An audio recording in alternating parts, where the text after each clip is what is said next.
ဒီမနေ့ရန်ကုန်မှာတော်လေးကိုတည်တာသွားတယ်လေအားလုံးပဲအဆင်ပြေကြရလားခင်ဗျာရန်ကုန်မြို့သူမြို့သားတွေမနက်ခင်းအိယာထရုံးသွားချိန်မှာပဲရုတ်တရက်အထိတ်တလန့်ဖြစ်သွားစေခဲ့တဲ့ငလင်တစ်ခုလှုပ်ခတ်သွားခဲ့ပါတယ်ဒီကနေ့မနက်8:36မိနစ်လောက်မှာတာဂီတာသင်္ကန်းကျွန်းကမာရွတ်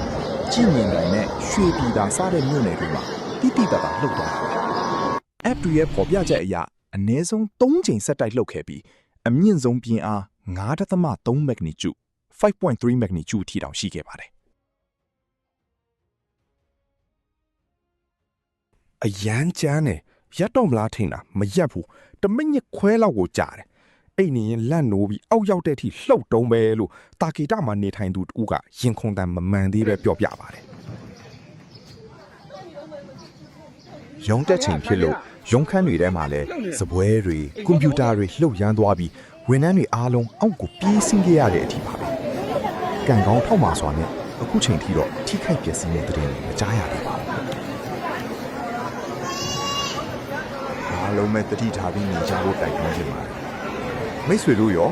ဒီမနက်ငလင်လှုပ်သွားတဲ့အချိန်ဘယ်ရောက်နေကြလဲ